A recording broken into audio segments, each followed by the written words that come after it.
नमस्कार दोस्तों, हमारे हिंदी स्टोरी चैनल में आपका स्वागत है।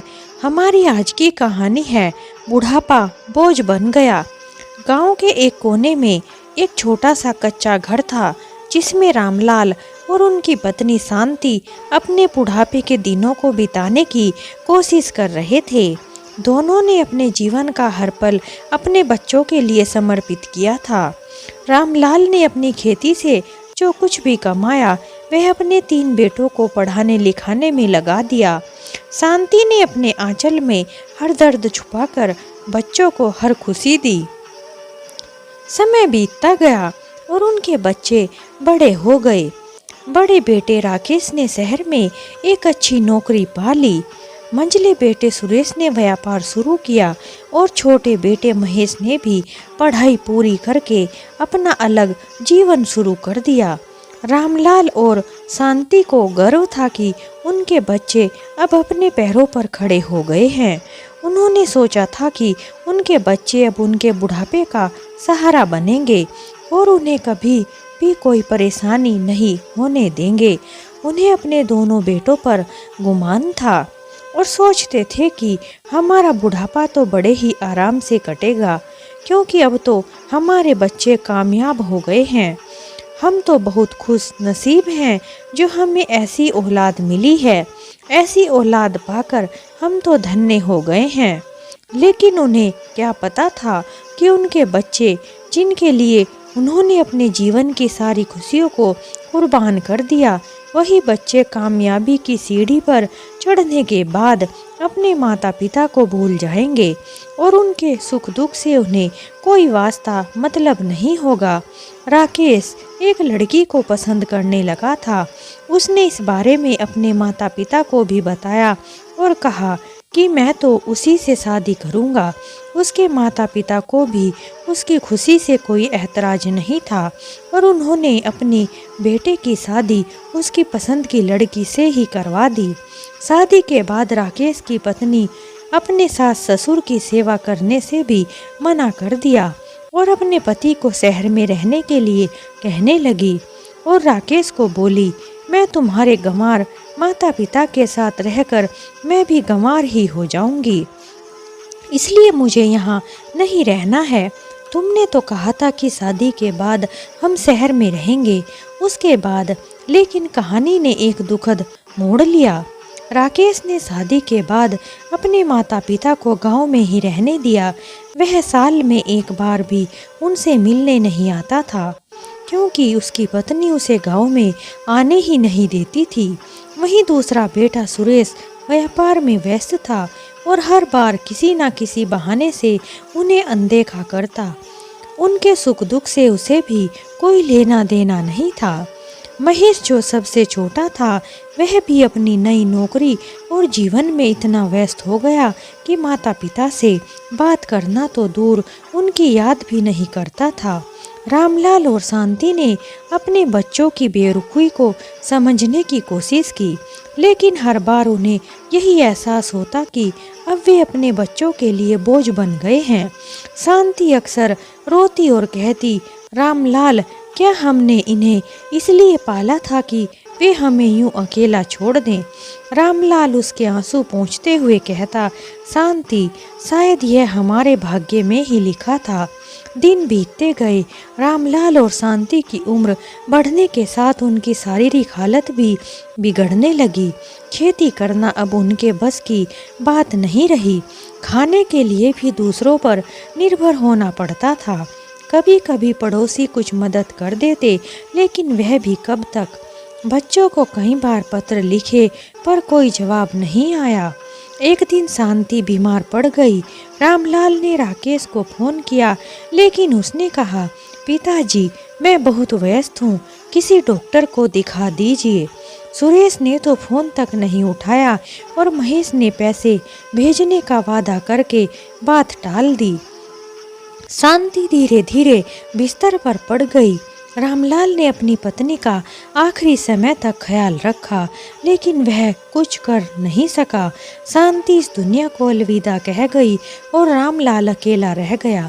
शांति के गुजरने के बाद रामलाल और टूट गया। वह दिन रात शांति की याद में रोता रहता। बच्चों ने उसकी सुध तक नहीं ली। रामलाल अब घर में अकेला होने की वजह से भूखा प्यासा ही पड़ा रहता था, क्योंकि उसके घर में कोई भी नहीं था जो उसे खाने के लिए पूछ सके।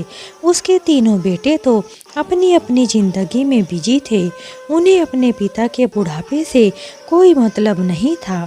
धीरे धीरे रामलाल की तबीयत भी बिगड़ने लगी और एक दिन उसकी तबीयत इतनी खराब हो गई कि वह अपने बिस्तर से उठ भी नहीं पाया। अचानक उसके पेट में इतना दर्द हुआ कि वह जोर जोर से चिल्ला रहा था, लेकिन उसके घर में कोई न होने की वजह से किसी को उसकी आवाज़ सुनाई नहीं दी। दरवाज़ा भी बंद था। उसकी आवाज़ बाहर तक भी नहीं आई। काफ़ी देर तक रामलाल दर्द के मारे चिल्लाता रहा और 2-3 दिन से कुछ न खाने की वजह से उसकी सहन शक्ति भी खत्म हो चुकी थी। इसलिए बेचारा एक दिन रामलाल भी इस दुनिया से चला गया। रामलाल के मरने के बाद गांव वालों ने जब उनका दरवाज़ा खोल कर देखा तो वह तो इस दुनिया से चल बसे थे। गांव वालों ने उनके बेटों को उनके मरने की सूचना भेजी, लेकिन उनके बेटों के पास इतना भी समय नहीं था कि वह अपने पिता का अंतिम संस्कार ही कर दे। उन्होंने अपने काम का हवाला देकर आने से मना कर दिया और फिर गांव वालों ने उसका अंतिम संस्कार किया, लेकिन उसके अपने बच्चे वहां तक नहीं पहुंचे थे। क्या बच्चों के पास इतना भी समय नहीं था कि वह अपने पिता को अंतिम विदाई ही दे सकें? लानत है ऐसे बच्चों पर जो अपने माता पिता के साथ ऐसा व्यवहार करते हैं। ऐसे बच्चों को तो भगवान भी माफ नहीं करता। माता पिता हमारे जीवन की सबसे बड़ी पूंजी होते हैं। वे अपने बच्चों के लिए अपना पूरा जीवन कुर्बान कर देते हैं, लेकिन बुढ़ापे में अगर वही बच्चे उनकी उपेक्षा करें तो यह समाज के लिए एक शर्मनाक बात है। हमें अपने माता पिता के प्रति हमेशा कृतज्ञ और संवेदनशील रहना चाहिए। उनका सम्मान और उनकी देखभाल करना हमारी सबसे बड़ी जिम्मेदारी होती है। माता पिता के साथ बुरा करने की वजह से बच्चों को दुखों का सामना करना पड़ा। रामलाल और शांति के गुजरने के बाद गांव वालों ने उनके बच्चों को यह दुखद समाचार भेजा। जब यह खबर राकेश, सुरेश और महेश तक पहुंची तो तीनों ने कुछ देर के लिए दुख जाहिर किया, लेकिन अपनी अपनी जिम्मेदारियों और व्यस्तताओं में इसे अनदेखा कर दिया। उन्होंने यह सोचकर राहत पाई कि अब उन्हें माता पिता की कोई चिंता नहीं करनी पड़ेगी, लेकिन नियति ने उनके लिए कुछ और ही तय कर रखा था। समय ने अपने तरीके से न्याय करना शुरू किया।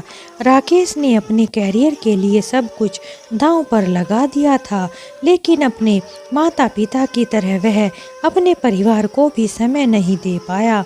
उसकी पत्नी ने उसके इस व्यवहार से तंग आकर तलाक ले लिया और अपने बच्चों को साथ लेकर चली गई। राकेश अकेला रह गया।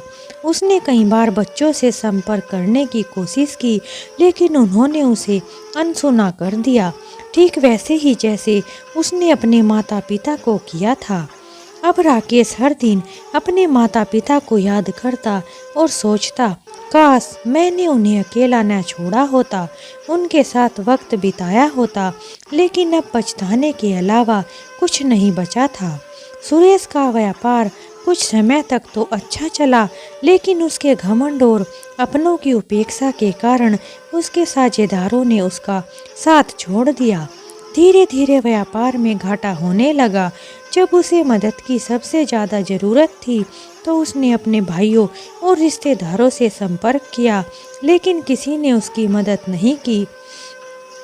सुरेश को एहसास हुआ कि उसने भी अपने माता पिता को मुश्किल समय में अकेला छोड़ दिया था और आज वही हालत उसकी हो गई थी।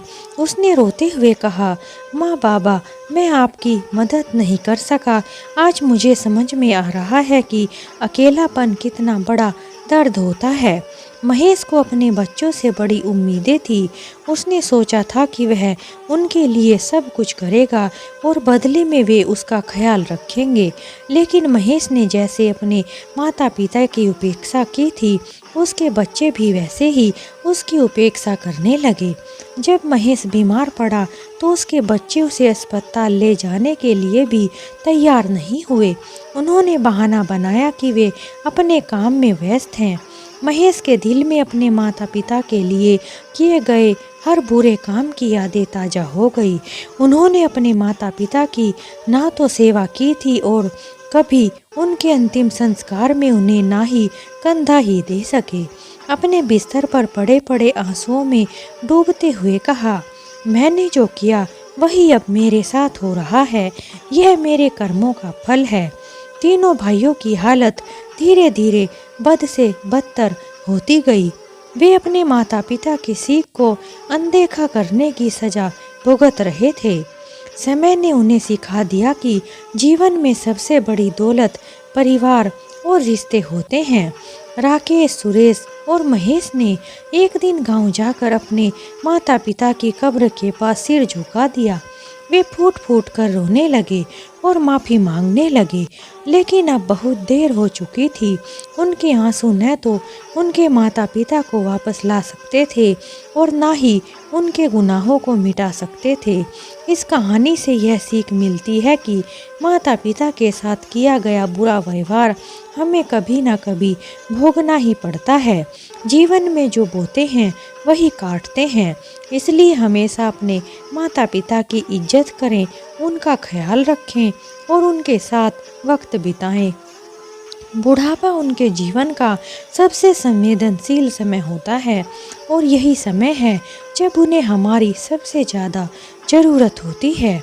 तो दोस्तों, इस तरह हमारी यह कहानी समाप्त होती है। अगर आपको हमारी कहानी थोड़ी भी अच्छी लगी हो तो हमारे चैनल को लाइक करें, शेयर करें, सब्सक्राइब करें। हमारी कहानी सुनने के लिए आप सभी का बहुत बहुत धन्यवाद। एक नई कहानी के साथ हम आपसे फिर मिलते हैं।